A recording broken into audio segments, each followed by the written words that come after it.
Ya, saya bersyukur hari ini untuk kesempatan yang diberikan supaya kita bisa belajar bersama. Hari ini saya sedikit terbang tanpa instrumen karena biasanya PowerPoint ada di sini, saya tahu slide berikutnya apa. Tapi sekarang karena ada di belakang, saya akan next, tapi saya nggak tahu nextnya apa. Karena bahan ini belum pernah saya sampaikan sebelumnya. Kalian semua jadi kelinci percobaan buat kita, ya. Jadi Anda buta apa yang mau disampaikan, saya juga turut buta dalam apa yang mau disampaikan. Ya, marilah kita menggumuli bersama-sama hari ini. Hari ini tujuannya adalah supaya kita bisa pindah dari slogan kepada kenyataan. Mudah kita punya slogan. Slogan ditulis, ini di sini banyak slogan.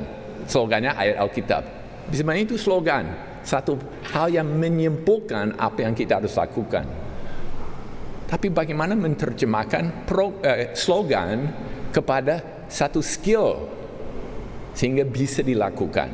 Nah, kita mau coba menerjemahkan slogan kita untuk hal-hal praktis yang bisa dilakukan oleh setiap orang Kristen untuk memuliakan nama Tuhan. Marilah kita berdoa lebih dahulu. Tuhan, kami bersyukur hari ini untuk waktu yang diberikan kepada kami pada sore hari ini. Berkati setiap kami. Bukalah mata kami untuk melihat ladang yang sudah menguning dan siap untuk dituai, dan bukalah hati kami supaya kami semakin percaya akan firman Allah daripada percaya akan bisikan dari dunia ini. Agar kami yakin bahwa kerajaan-Mu sedang maju, kerajaan-Mu datang, dan Engkau akan dipermuliakan dengan orang dari setiap suku dan bangsa yang bertobat dan kembali kepada Engkau. Berkati kami dalam jam yang ada di hadapan kami, supaya kami semakin mengerti cara untuk kami melangkah dalam rencana-Mu. Kami mohon berkat-Mu di atas sesi ini, dalam nama Tuhan Yesus kami berdoa. Amin. Ya. Jadi seminar kita hari ini diberi judul You Can Do It. Ya. Kalau Yesus memerintah dan mengutus kita, pasti Dia punya satu rencana sehingga bisa dilakukan. Kalau tidak, itu namanya frustrasi, betul? Kalau seorang tua suruh anak umur 4, coba 5 kali 2, berapa? Seorang anak umur 4 nggak bisa, ya. Kalau anak umur 6 disuruh lakukan satu rumusan kalkulus, mana bisa? Itu hanya menyebabkan anak jadi frustrasi. Saya belajar ini waktu istri saya sedang mengajar anak saya untuk membaca pertama kali. Jadi anak saya bisa mengenal huruf C, A, T. Dia bisa baca C, A, T. C, A, T itu apa? Cat, kucing kan? Kita semua tahu. Anak saya umur 3, C-A-T. Terus coba nyambung, cat. Dia nggak bisa. Wah, lama-kelamaan anak saya nangis, istri saya nangis, akhirnya dimasuk ke sekolah saja ke TK. Frustrasi. Kalau kita bicara mengenai misi penginjilan, you can do it, karena diutus oleh Yesus, pasti bisa. Kalau tidak, Allah hanya ingin kita hidup dalam rasa frustrasi, dan nggak mungkin. Tidak mungkin itu menjadi rencana Allah untuk kita. Pasti Allah memberi kita cara untuk melakukan apa yang diperintahkan kepada kita. Tapi masalahnya di antara slogan sama kenyataan, sangat sedikit yang bisa. Mengapa? Di antara orang Injili, menurut data hanya 5% pernah menuntun orang terima Yesus. Saya nggak tahu di jemaat kita di sini berapa orang dituntun oleh Anda untuk menerima Yesus dalam hidup mereka. Secara statistik, kaum Injili cuma 5%. Bahkan 80% orang Injili tidak pernah memberitakan Injil. Jadi kita mulai dulu. Kita punya masalah. Masalah bahwa di antara perintah Allah dengan apa yang dilakukan oleh orang Kristen ada gap. Kita tidak melakukan. Dan perlu kita bertanya di sini, mengapa? Mengapa orang Kristen sulit melakukan apa yang diperintahkan oleh Yesus? Mengapa sedikit sekali orang Kristen memberitakan Injil? Ini akan menarik karena semua font, karena dia pindah komputer, font yang saya buat tidak ada. Jadi nanti kalau slide-nya kacau, ya itu gara-gara itu. Ya. Jadi ini juga menarik sih. Cuma fontnya beda. Jadi kita lihat nanti ya. Oke. Mengapa sedikit sekali orang Kristen memberitakan Injil? Di sini kita lihat ada dua masalah yang berbeda. Satu itu masalah teologi. Satu itu masalah rohani, spiritual. Satu itu orang Kristen tidak percaya akan Injil, tidak percaya Injil adalah satu-satunya jalan keselamatan, atau tidak punya hati untuk menjangkau mereka. Ini semua masalah rohani, secara teologi atau spiritual. Mereka tidak punya iba, rasa iba, mereka membenci, mereka menjauhkan diri, memisahkan diri. Banyak ini asal mulanya adalah masalah rohani kita. Tidak percaya orang akan bertobat, atau tidak percaya Injil perlu diberitakan. Tetapi selain masalah teologi atau rohani ini, ada masalah kedua yaitu skill. Sebenarnya mereka mau yakin Injil bisa mengubah kehidupan seseorang. Masalahnya mereka tidak pernah dilatih, dipersiapkan untuk memberitakan Injil. Beda kan? Kita punya karyawan marketing atau sales datang masuk ke perusahaan kita. Dia mau menjadi perusahaan sales, bagian karyawan sales. Kita memberi dia brosur, kita suruh dia keluar jual produk kita. Dia yakin produk kita bagus. Dia tidak ragu-ragu terhadap produk kita. Tetapi waktu dia keluar, dia tidak pernah dilatih sales. Bagaimana mungkin dia jual sesuatu sedangkan dia tidak pernah dilatih untuk menjual barang? Konyol kan? Kenapa secara bisnis kita mengerti orang yang mau lakukan penjualan, sales, dia harus dilatih lebih dahulu. Kenapa kita masuk ke gereja, kita lupa itu semua. Oh, berdoa. Kalau kita berdoa pasti jadi. Enggak pernah pasti jadi. Maka kita perlu mengerti ada dua masalah. Satu itu masalah teologi. Dan tiap hari di mimbar dikopakkan. Di departemen penginjilan di sini diberitahu kita harus membagikan Injil. Semangat penginjilan ada di sini. Itu warisan dari dulu di GKY, luar biasa. Pertanyaannya bagaimana jemaat kita dipersiapkan untuk memberitakan Injil. Dua hal yang berbeda. Nah, Yesus sudah memberitahu kepada kita cara. Sebenarnya cara dikandung di dalam kalimat ini, slogan ini, amanat agung, maaf, karena saya tahu itu Alkitab ya, saya bukan tidak mengerti ya, tapi ini adalah slogan yang gampang ditulis, malah ada di sini kan, tadi ada di brosur yang ditayangkan di layar. Kita tahu slogan ini, kepadaku diberikan segala kuasa di surga dan di bumi. Karena itu pergilah jadikanlah semua bangsa muridku dan baptislah mereka dalam nama Bapa dan Anak dan Roh Kudus, dan ajarkan mereka untuk melakukan segala sesuatu yang telah ku perintahkan kepadamu, dan ketahuilah aku menyertaimu sampai kepada akhir zaman. Nah, di sini kita lihat di dalam gereja dengan mulut kita mengaku harus amanat agung, tetapi kita hanya anggap itu slogan, bukan langkah-langkah yang perlu kita lakukan. Sebenarnya di dalam amanat agung ini, Yesus telah memberi kepada kita cara atau garis besar dari satu program gereja menjangkau orang.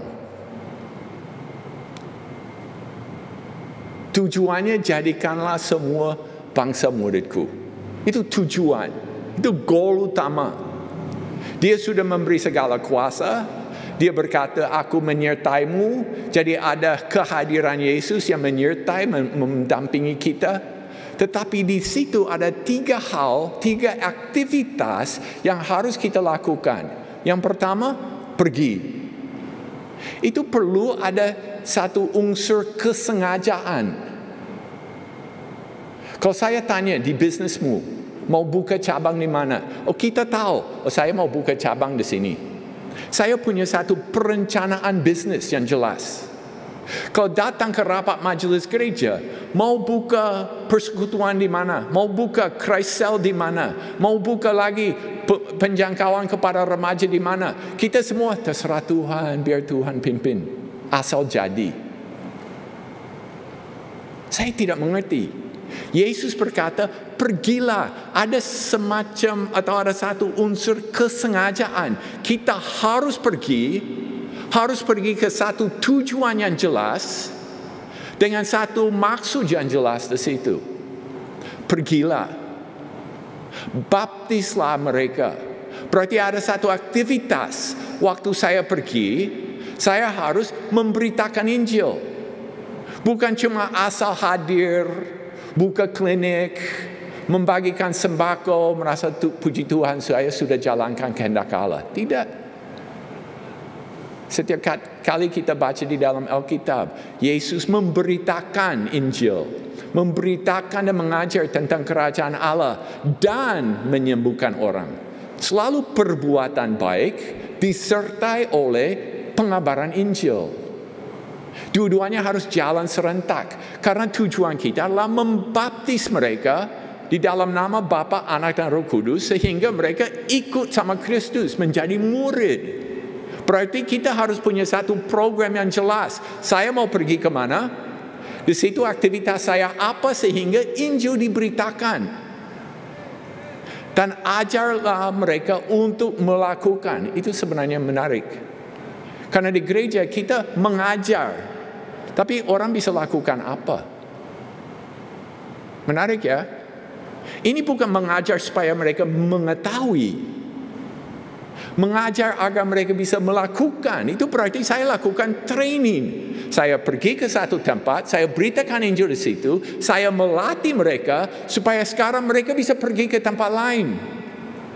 Ini adalah program Yesus sejak awal untuk menjangkau dunia. Mengapa? Injil bisa pergi dari Yerusalem ke Yudea ke Samaria. Itu seperti jaraknya Bogor, Jakarta. Karawaci, Bogor. Ini enggak, jaraknya tidak jauh. Bagaimana Injil bisa memenuhi kota Yerusalem dalam hanya 3 tahun? Yudea, Samaria, sampai itu ke Roma. Itu seperti Injil pergi dari Jakarta sampai ke Pontianak. Injil bisa memenuhi satu daerah hanya memerlukan waktu 35 tahun. Kenapa? Ikut program Yesus. Sekarang gereja berpikir lebih pintar daripada Allah. Kita anggap amanat agung, cara Allah untuk menginjili, itu seperti kita mau tukar mobil. Dulu mobil yang zaman dulu, oke, bagus. Kita mau mobil lebih keren. Maka kita anggap mobil yang lama tidak efektif lagi. Saya mau ganti mobil yang lebih baru. Padahal Yesus berkata, program lama masih efektif. Mungkin hanya perlu joknya diganti kainnya saja. Mobil boleh dicat, tapi mobil tetap sama. Pergi, sengaja. Punya satu aktivitas, beritakan Injil. Dan melatih mereka untuk melakukan hal yang sama. Nah, itu yang kita mau lihat hari ini. bagaimana kita bisa turut ambil bagian di dalam pelayanan seperti ini. Masalahnya waktu kita lakukan penginjilan adalah kita banyak punya salah pengertian. Konsep kita, kalau saya harus pergi beritakan Injil, saya harus mengadakan KKR. Tapi saya nggak mungkin. Mana bisa saya bisa keluar ke lapangan, bikin panggung, memberitakan Injil. Kalau nggak bisa, saya harus berdiri di pinggir jalan.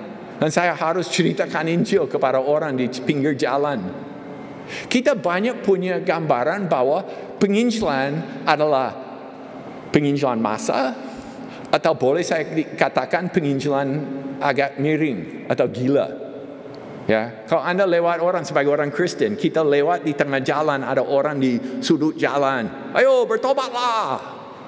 Hari kiamat segera datang. Kita lewat situ, lihat dia, kita pasti nyebrang jalan dulu kan. Lebih aneh lagi, saya ke Medan. Saya suka sekali ke Medan. Karena makanan paling enak sedunia ada di Medan. Ya, saya rasa Anda tahu ya, kue tiaw Medan yang paling enak ya. Karena banyak babi, ya betul. Oke. Nah ini, saya sedang makan.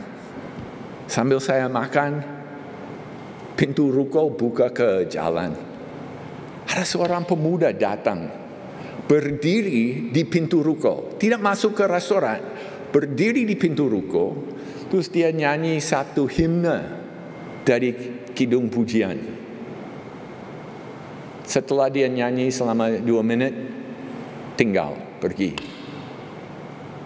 Saya sebagai pendeta lihat anak muda berdiri di pintu ruko menyanyi satu lagu yang bagi orang dunia bukan lagu yang menarik ya. Saya pikir, apakah ini efektif? Apakah hanya cara ini untuk kita menginjili orang? KKR massal? KKR setengah gila? Atau pelayanan yang tidak menyambung? Nah sekarang kita mau bicara mengenai pola Yesus untuk mengimplementasi amanat agung. Slogan amanat agung. Caranya apa? Apa praktisnya menjadi pola Yesus sehingga dalam 35 tahun Injil bisa dari Yerusalem sampai Roma? Praktisnya apa? Yesus punya satu cara yang menarik bagi kita, yaitu kita melakukan penginjilan melalui jaringan yang kita sudah miliki.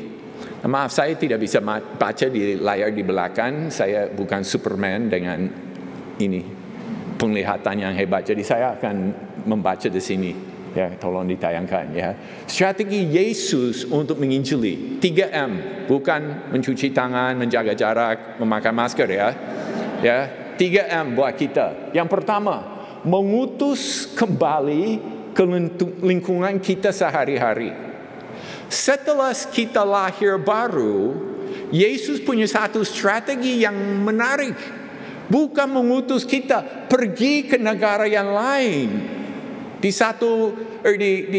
Kisah Para Rasul 1 ayat 8, itu pun Yerusalem dulu, baru Yudea, Samaria, dan ujung kulon. Ujung apa? Ujung bumi ya. Ujung pandang. Saya baru dari ujung pandang kemarin. Ya. Yesus berkata, pulang ke rumah dulu.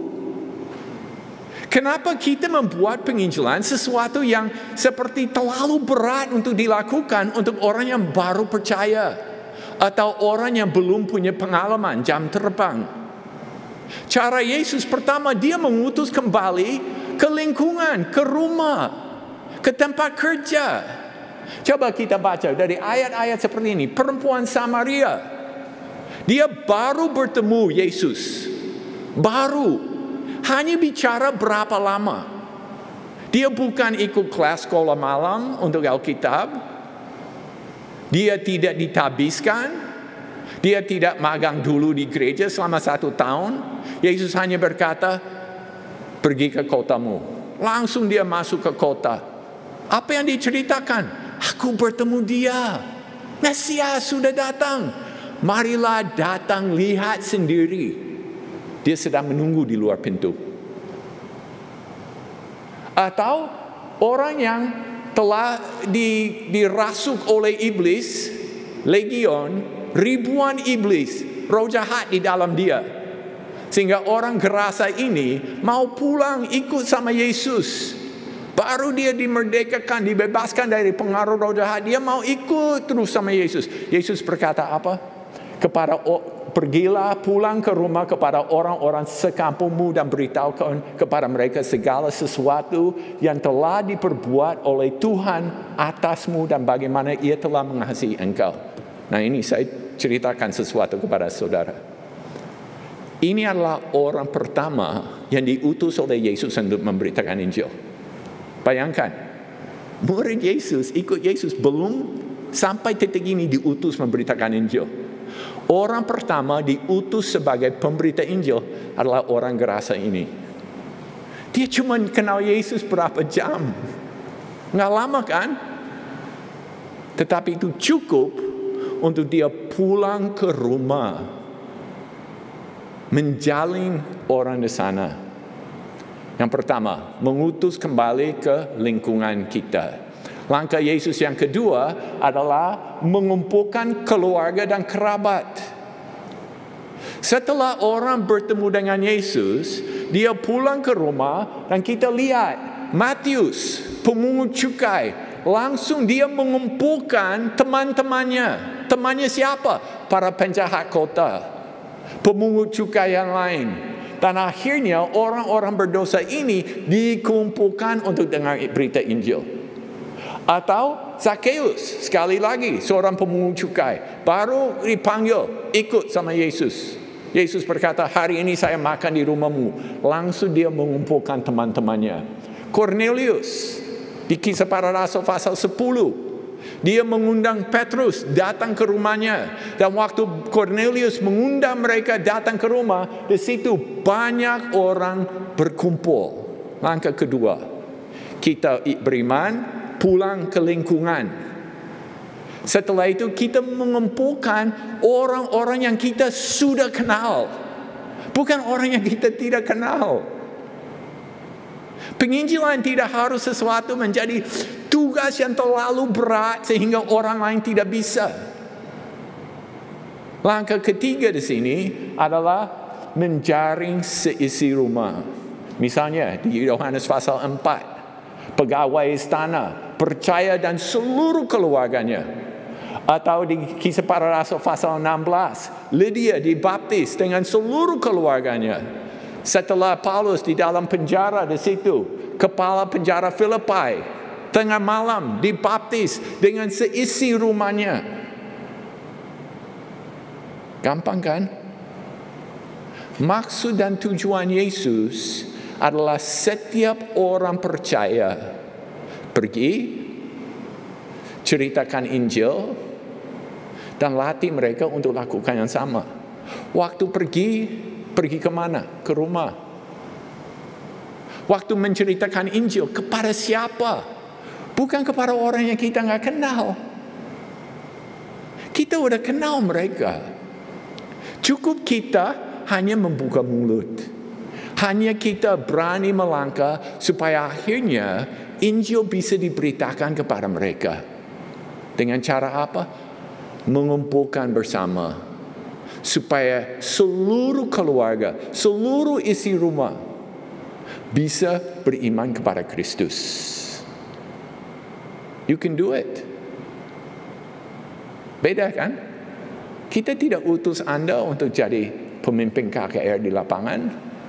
Kita tidak utus orang pergi ke Aceh bagikan traktat di depan masjid. Kita hanya ikut program Yesus. Pulang ke kantormu. Pulang ke kampusmu, pulang ke rumah tanggamu. Disitulah bersaksi bagi Kristus. Maka di sini kita lihat pola yang efektif untuk menarik orang ikut kepada Tuhan, bukan pola yang biasanya dipakai oleh Kristus di dalam gereja. Ini adalah sebuah riset yang dilakukan dengan lebih dari 100,000 orang Kristen dari 50 sinode yang berbeda di 28 negara. Jadi ini umum, sedunia data ini. Dan ditanya cuma satu hal, mengapa Anda pergi ke gereja? Atau mengapa Anda menjadi orang Kristen? Apakah itu karena punya masalah sehingga akhirnya datang ke gereja? Hanya 1-3%. Paling rendah orang dalam survei ini 1%. Paling tinggi 3% yang berkata begitu. Atau karena Anda datang sendiri. Lihat di website, udah ibadah jam berapa, saya datang sendiri. Karena ada kunjungan dari hamba Tuhan, hanya 0-3%. Jadi kunjungan hamba Tuhan untuk penginjilan kurang efektif. Ya. Melalui media sosial. Banyak kita sekarang suka main Facebook, sosmed untuk penginjilan. Tetapi untuk mendapat orang akhirnya percaya pergi ke gereja sangat-sangat rendah. Karena program gereja. Nah, kita orang Indonesia banyak bergantung kepada program untuk penginjilan. Indonesia gila program, ya. Mungkin kita dapat warisan itu dari pemerintah, ya. Ya, pemerintah banyak program, banyak aktivitas, di gereja kita banyak program, aktivitas, tapi yang datang ya itu aja. Orang yang sama. Saya paling geli kita di ibadah. Liturgi mengumumkan, kalau Anda belum pernah berbakti di tempat ini, silakan ajukan tangan, kita mau menyambut Anda. Ya, wah, ternyata tidak ada, hanya jemaat yang setia saja. Betul kan? Ya, ini datanya. Data orang tidak datang sendiri, tidak datang karena program gereja, tidak datang karena kelompok kecil atau program sekolah minggu, tidak datang karena seminar atau KKR. Hampir semua orang yang baru gabung sama gereja atau diinjili sehingga bertobat itu karena hubungan pribadi dengan seorang Kristen. Cara Yesus betul? Yesus sudah berkata, pulanglah ke rumahmu. Cara paling efektif untuk menginjili adalah pulang ke orang yang Anda sudah kenal. Bukan coba cari sesuatu yang baru. Gereja bukan kurang aktivitas. Mungkin gereja terlalu banyak aktivitas. Sehingga kurang waktunya. Organic small group. Jadi kelompok kecil. Di sini Christ Cells. Ya. Maaf saya tidak tahu ini dunia mana sekarang kita masuk. Ya, tiap gereja beda-beda. Ya. Jadi OSG itu Organic Small Group, Christ Cells yang di tempat ini, kelompok kecil. Mungkin kita perlu mengurangi justru aktivitas kita supaya lebih banyak waktu kita keluar untuk menjaring keluarga, kenalan dan kerabat kita di situ. Saya kira data ini cukup powerful, membuka mata kita kepada realita mengapa orang mau percaya kepada Yesus. Siapa yang membawa mereka? Coba merenungkan pengalaman saudara. Dari mana Anda mengenal Kristus? Dari siapa Anda mengenal gereja? Karena dari orang tuamu? Karena dari teman? Jarang sekali orang cuma dapat di Facebook kok tiba-tiba muncul di gereja. Jarang. Maka di sini kita sedang bicara satu konsep yang bahasa Yunaninya oikos. Oikos dalam Alkitab diterjemahkan rumah tangga atau seisi rumahnya. Nah, oikos di dalam Alkitab bukan hanya bapa, mama, anak-anak. Itu bukan oikos, itu keluarga inti. Kalau bicara rumah tangga atau seisi rumah, sebenarnya seisi rumah lebih jelas lagi. Karena di dalam satu rumah, biasanya rumah itu bisa besar. Ingat, gereja mula-mula bisa beribadah di dalam rumah yang datang puluhan ratusan orang. Ya, jadi ini bukan hanya ya tipe 3-6, 2 kamar, papa mama 3 anak selesai. Tidak. Yang sisi rumah bisa mertua, bisa tantanya, bisa ada keponakan dari kampung lain yang nginap di situ. Bisa juga semua budak atau pelayan yang bekerja di rumah. Ini bisa puluhan orang, bukan cuma 2-3 orang. Maka Yesus sedang bicara kepada kita untuk menjangkau jiwa melalui oikos. Orang-orang yang kita sudah kenal, bukan orang yang kita belum kenal. Penginjilan paling efektif adalah untuk sekarang hari ini melihat siapa yang sudah ada di dalam hidup Anda. Siapa yang sudah dikenal oleh Anda. Dan menjangkau mereka dengan berita Injil. Ini termasuk orang-orang seperti saudara, kenalan, orang di kantor, tetangga, atau juga teman, atau mahasiswa lain. Misalnya kalau kita masuk ke kampus, coba mulai berpikir, siapa, hubungan strategis apa yang diberikan Tuhan kepada kita untuk diinjili. Nah, di sini kita lihat ada dua macam orang di oikos kita. Ada orang yang dikatakan jauh, ada orang yang dikatakan dekat. Paulus di dalam 2 Efesus pasal 2 ayat 17 dia berkata demikian. Ia datang dan memberitakan damai sejahtera kepada kamu yang jauh dan damai sejahtera kepada mereka yang dekat. Nah, maksud Paulus di sini di dalam penginjilan ada orang jauh. Nah, di dalam konteks Efesus itu adalah orang kafir. Orang yang berbahasa Yunani. Orang jauh maksud Paulus adalah orang Yahudi yang sudah punya pengenalan akan kitab suci, punya pengenalan akan Mesias dan lain sebagainya. Tetapi menarik bagi saya, Paulus membagikan dua kelompok. Ada orang yang dekat, ada orang yang jauh. Di dalam oikosmu, ada orang dekat, ada orang jauh. Masalahnya kita harus bisa membedakan. Karena nanti dalam strategi penginjilan kepada oikos kita, kepada orang kenalan kita, kita mau mengutamakan mereka yang muda daripada mereka yang sulit. Mengutamakan yang muda supaya mereka cepat bisa percaya. Maka kita mulai berpikir siapa yang ada di dalam oikos saya. Kemudian di antara mereka siapa orang jauh, siapa orang dekat. Karena kita punya strategi yang berbeda untuk menjangkau mereka. Bagaimana kita menjangkau orang yang jauh?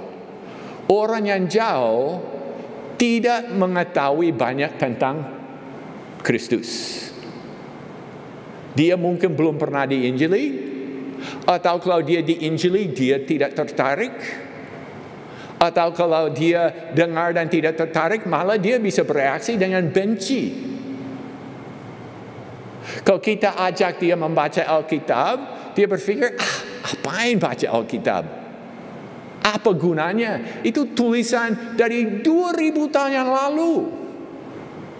Waktu saya ambil S2 saya ambil S2 Islamologi di Amerika. Ya. Nah, waktu saya ambil S2, ada satu dosen yang saya hormati luar biasa. Dia orang paling pintar yang saya kenal. Kemudian satu hari saya di kantor dia, saya lagi ngobrol di ruang kerja dengan dia, dan dia berkata kepada saya, sebenarnya tidak ada satu agama pun dari ratusan ribuan tahun yang lalu yang masih relevan untuk dunia modern. Itu kalimat dari dia. Orang paling pintar. Dia anggap Alkitab itu cuma buku dibaca, Al-Quran buku dibaca, setelah itu nggak ada pengaruh. Ini orang jauh. Bisa dia punya reaksi sangat keras, atau dia juga bisa cuek. Tidak peduli. Tidak akan ke gereja. Bisa dimohon, bisa diundang, bisa diusahakan berkali-kali tiap Natal, tiap Paskah, tiap ulang tahun gereja. Pokoknya apapun tidak akan bawa dia ke gereja. Kenapa? Dunia luar lebih menarik. Maaf ya, kalau saya bukan orang Kristen, saya pasti tidak ke gereja. Pasti. Karena kalau saya mau kumpul sama teman-teman, ini bukan satu kumpulan yang menarik, betul? Semua duduk menghadap ke depan, dengar orang ceramah panjang-panjang, nyanyi lagu, padahal lagu yang dinyanyikan itu mengindahkan Allah, memuliakan Allah, tapi mereka sendiri hatinya tidak ada Allah di dalamnya. Gereja bukan wadah yang menarik buat orang yang jauh. Orang yang jauh perlu diinjili melalui pola yang berbeda, yaitu penginjilan melalui kegiatan sosial. Kita harus keluar dari sini, masuk ke dalam wilayah mereka. Tadi saya tanda tangan buku. Ya, saya menulis buku Injil bagi Free Thinker. Bagaimana kita mengemaskan Injil khusus untuk orang yang jauh dari gereja, yang tidak akan menginjak pintu gereja. Salah satu hal saya mengajar di situ adalah mengumpulkan mereka, tetapi membuat dinamika yang berbeda. Kita harus mayoritas di dalam kumpulan, baru efektif untuk penginjilan. Dan ini yang dilakukan oleh Yesus. Coba lihat bagaimana Yesus sering lakukan penginjilan secara sosial. Dia harus menumpang di rumah Zakheus. Dia datang ke rumah orang Farisi, musuh, orang yang jauh. Setiba di rumah Petrus, kemudian ketika Yesus makan di rumah Matius, datanglah banyak pungut cukai dan orang berdosa dan makan bersama dengan dia dan murid-muridnya. Ini semua kegiatan sosial. Duduk semeja, makan yamcha. Duduk semeja, makan bersama. Sambil makan apa? Dengar kalimat-kalimat dari Yesus. Nah, kegagalan orang Kristen, dan ini yang saya tulis di buku saya, kegagalan banyak orang Kristen adalah kita hadir dengan orang jauh di dalam kegiatan sosial, tetapi mereka mayoritas. Waktu kita duduk di meja, kita ikut membahas apa yang mereka mau membahas. Berbeda kan? Tetapi kalau kita mayoritas, mereka harus dengar apa yang kita mau bicarakan. Jauh lebih efektif kalau kita 3, mereka 1. Kita 4, mereka 2. Waktu duduk semeja, apa yang dibicarakan pasti akan mengarah kepada siapakah Tuhan. Tidak mungkin kita orang Kristen berkumpul tidak menceritakan satu sukacita. Contoh, saya pergi makan sama tante dari istri saya. Ada juga ibu angkat saya di situ. Ibu angkat hadir, ada saya, ibu angkat, istri saya sama tante. Tante ini hidup untuk dunia. Sama sekali tidak peduli tentang agama. Pertama dia menikah sama orang Yahudi. Setelah itu dia menikah sama orang Kristen KTP. Setelah itu dia bercerai, tidak menikah lagi. Bagi dia agamanya nothing. Kami duduk semeja. Karena kita 3, dia 1. Kita mudah mengarahkan percakapan kepada topik rohani. Waktu diarahkan ke topik rohani, ibu angkat saya mulai hanya cerita begini saja. Wah, saya setengah mati, ada banyak pekerjaan. Saya membuka perusahaan catering. Saya dari subuh harus bangun, masak, harus ke pasar beli ini, pulang diolah, uang masuk keluar. Kadang-kadang saya kehabisan akal. Saya tidak tahu apa yang saya harus kerjakan. Tapi Tuhan selalu memberi kekuatan kepada saya. Kalau tidak ada Yesus di dalam hati saya sudah ambruk. Dia tinggal cerita mengenai diri dia sendiri. Dan saya dengar, wah bagus. Saya orang Kristen, dia cerita kepada saya, tapi yang nguping itu orang jauh. Itu kelebihan mengundang mereka lihat persekutuan kita, fellowship kita di rumah, bukan di gereja. Fellowship kita di sekitar meja makan. Kenapa? Disitulah mereka bisa lihat, oh beginilah interaksi Injil. Kesalahan kita pergi makan sama mereka 5, kita 1, mereka ucapkan yang porno-porno, kita duduk aja di situ. Menginjili orang jauh harus dalam lingkup di luar gereja, harus dalam lingkungan sosial, jemput bola ke sana. Dan ini menjadi wadah untuk menyaring. Karena melalui kesaksian interaksi sama orang Kristen, hati mereka berubah dan yang jauh menjadi dekat. Belum percaya, tapi yang jauh menjadi dekat. Bagaimana kita menginjili orang yang dekat? Orang yang dekat, mereka simpatisan terhadap Kristus.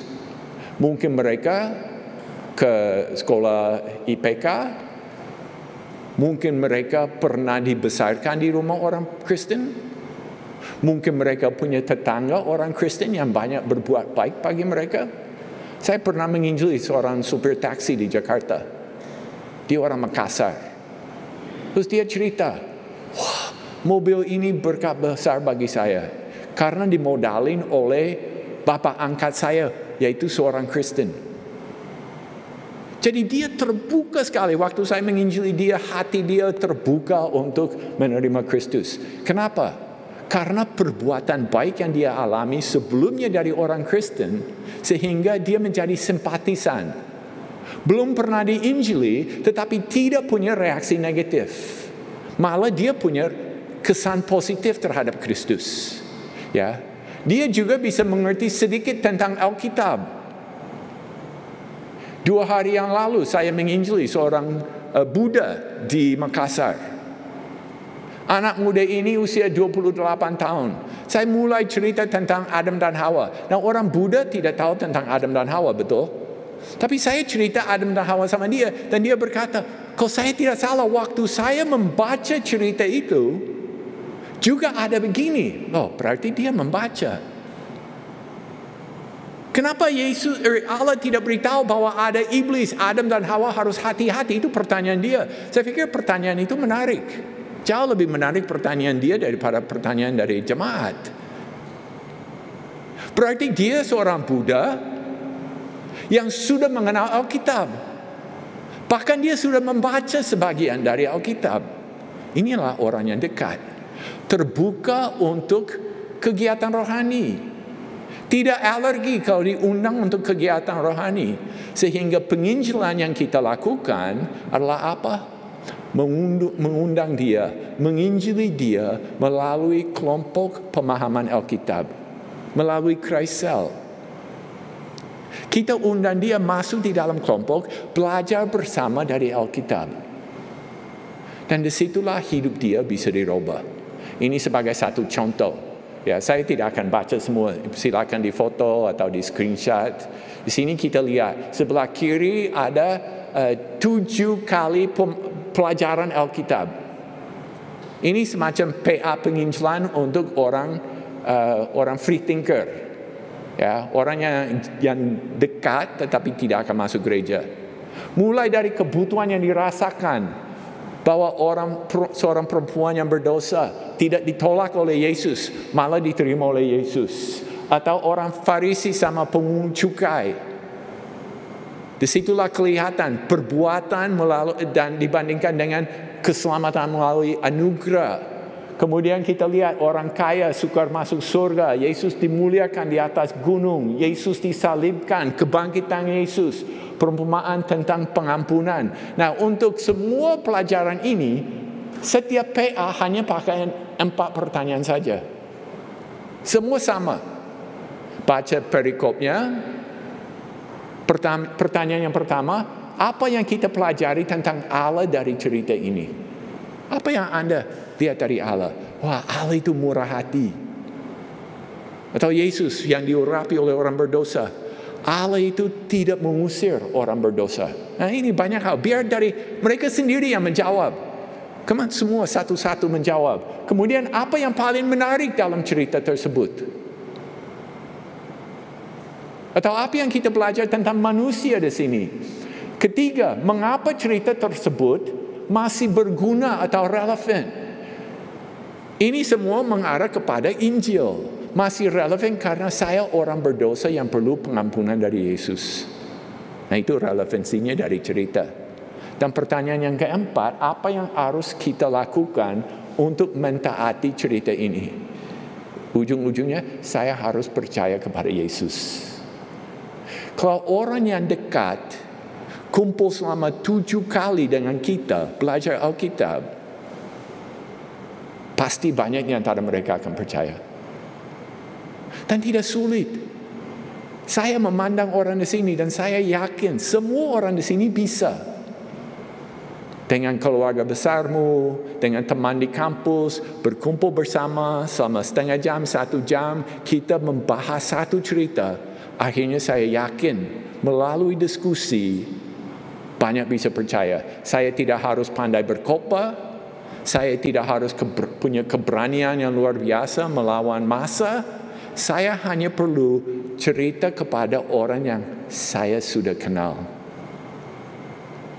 Tiap minggu saya pergi ke Gading Serpong, saya pimpin persekutuan Injil atau pemahaman Alkitab dengan orang Afgan. Di Gading Serpong ada satu asrama dengan kurang lebih 1,000 orang Afgan. Mulai kami dengan 3 orang di sana. Tiap 2 bulan datang. Mereka ajak teman mereka sendiri datang lagi. Maka kami ulang lagi dari nol karena ini orang Muslim yang datang. Mulai lagi dari nol, mengajar. 3 bulan lagi, datang lagi 2-3 orang. Jadi kelompok ini tambah. Melalui mereka menjangkau hubungan mereka sendiri, kenalan mereka sendiri. Saya mulai, karena mereka latar belakang Islam, saya mulai mengajar mengenai nabi-nabi. Nabi Adam mengenai kejatuhan. Kemudian Kain dan Habel. Karena itu adalah memberi korban kepada Allah. Korban darah. Setelah itu Nuh, satu-satunya orang soleh di seluruh dunia yang diselamatkan oleh Allah. Hal pertama dia lakukan setelah keluar dari Batra, dia memberi korban. Karena dia masih orang berdosa. Sampai ke Ibrahim, cerita yang keempat. Waktu saya bicara mengenai Ishak diganti oleh korban binatang, langsung satu orang Afgan berteriak, itu Yesus. Nyambung kan? Pelan-pelan mereka dikumpulkan, mereka diajar, dan dengan cepat atau lambat oikosmu akan terima Yesus, akan mengenal kebenaran, dan akan menjadi orang percaya bersama-sama dengan kita. Orang jauh jemput bola, undang mereka di dalam kelompok sosial dengan kita. Orang dekat mengundang mereka untuk belajar Alkitab bersama dengan kita. Secara sederhana. Tapi biar mereka baca, memikirkan, menjawab pertanyaan. Sehingga mereka ada berkali-kali di sini kesempatan terima Yesus sebagai juru selamat mereka. Bagaimana kita sekarang akan menjangkau oikos kita? Apa strateginya? Karena waktu saya sudah mau habis, mungkin singkatnya saja saya akan ceritakan. Ya, ini ada 5 langkah untuk menjangkau oikosmu. Goal kita bukan penginjilan. Goal kita adalah orang percaya dan masuk di dalam persekutuan. Nah, kalau itu goal kita, caranya apa? Yang pertama, buatlah daftar nama-nama di oikos Anda. Setiap orang Kristen memiliki 10 sampai 15 nama di oikosmu. Setiap orang Kristen. Perlu Anda selesai seminar di sini, duduk menulis. Menulis semua nama, suami istri, duduk bersama. Masing-masing bikin daftar. Siapa di kantor, tetangga, teman main bulu tangkis, teman makan, ya, pokoknya teman semua ditulis, saudara, paman saya, tante saya siapa, keponakan di mana, tulis nama mereka. Pasti di dalam hidup kita, Allah sudah memberi 10 sampai 20 nama yang Tuhan ingin orang itu diinjili melalui saudara. Harus mulai dengan satu goal yang jelas. Kalau menulis nama mereka, itu menjadi goal yang jelas. Masalahnya, pendeta, di oikos pendeta, hampir tidak ada orang yang tidak percaya. Orang Kristen yang semakin banyak ke gereja, semakin sedikit punya oikos. Pendeta bisa tinggal di pastori di gereja. Tidak pernah keluar dari pagar gereja, ya, kecuali ke rumah duka, setelah itu balik lagi ke gereja. Itu kehidupan pendeta. Pendeta sangat tidak efektif untuk penginjilan. Justru yang efektif penginjilan adalah Anda pergi kepada oikosmu. Kalau setiap orang yang ikut seminar hari ini atau nonton di Zoom, kalau semua membuat daftar nama mereka, mungkin sudah ada lebih dari 1,000 orang yang bisa diinjili, diajak kepada kelompok pemahaman Alkitab. Mungkin ada 1,000 nama. Itu menjadi calon jemaat baru. Buatlah nama-nama. Yang kedua, berdoalah untuk mereka setiap hari. Ini menjadi goal penginjilan saya, maka saya harus mendoakan mereka. Besok saya masuk kantor, saya akan pergi ke lapangan dengan orang ini. Tuhan berilah saya kesempatan menginjili dia. Waktu saya mau keluar dari Makassar, saya kembali ke Jakarta, diantar. Yang antar, dia punya satu staf supir yang antar kami. Nah, sebagai majikan, dia orang Kristen, saya duduk di belakang, ya. Kemudian di samping saya ada pendeta lain. Jadi kami 2 pendeta di depan jemaat satu, sama di samping dia supir dia. Ya, pendeta biasa bicara teologi ya. Biasanya pendeta itu karena mau kelihatan lebih suci daripada pendeta lainnya. Jadi ya, bicara ini. Tapi yang di depan mulai tanya mengenai kejatuhan. Saya baca, justru dia buka ini supaya supirnya diinjili. Langsung saya mengarahkan Injil kepada dia. Kalau saya mendoakan oikos saya, Tuhan pasti membuka peluang di situ. Siapa tahu saya tidak menginjili oikos saya, tapi saya menjadi jembatan supaya teman Kristen saya yang lain datang menginjili dia. Buatlah daftar. Ini goal saya. Didoakan di dalam Christ groupmu, di dalam Christ cell. Didoakan nama-nama mereka. Kemudian yang ketiga, berilah waktu untuk menjalin hubungan dengan mereka. Kita harus invest waktu ke sana.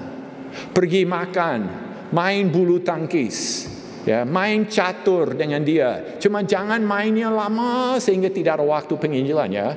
Mainnya cepat kalah supaya bisa duduk ngobrol ya ini. Ya. Jadi kita pergi beraktivitas dengan mereka dengan tujuan Injil akan diberitakan kepada mereka.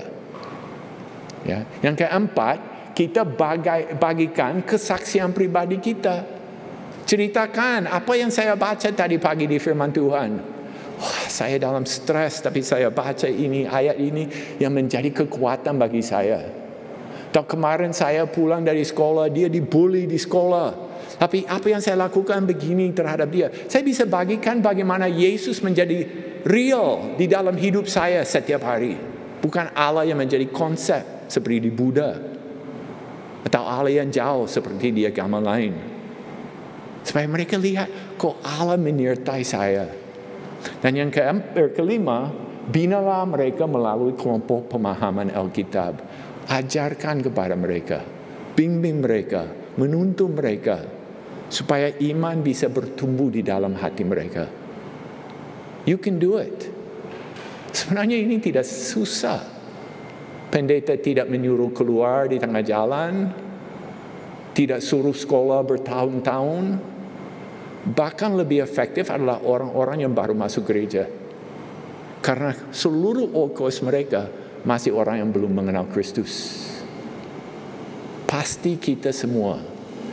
Tapi mulai dengan daftar nama. Perlu ada accountabilitas. Harus ada orang yang mau menagih siapa di daftarmu. Sebenarnya di Christ cellmu itu kelompok yang paling cocok.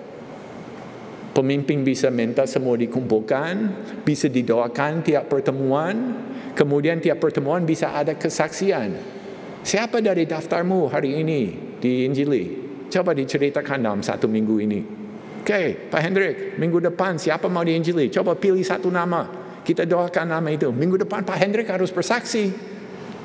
Kalau tidak dijewer. Ya. Sangat sederhana. Setiap jemaat bisa. Setiap kita bisa. Karena Tuhan sudah memberi cara kepada kita. Marilah kita berdoa. Tuhan, kami bersyukur hari ini kami diberi kesempatan lagi oleh Engkau untuk mengerti apa yang telah Engkau siapkan bagi kami untuk dikerjakan sebagai saksi Kristus di dunia ini. Bukalah peluang bagi kami. Berilah kami keberanian melangkah di dalam cara ini, supaya nama-Mu dipermuliakan. Berkati sesi tanya jawab yang selanjutnya, kami berdoa dalam nama Tuhan Yesus. Amin.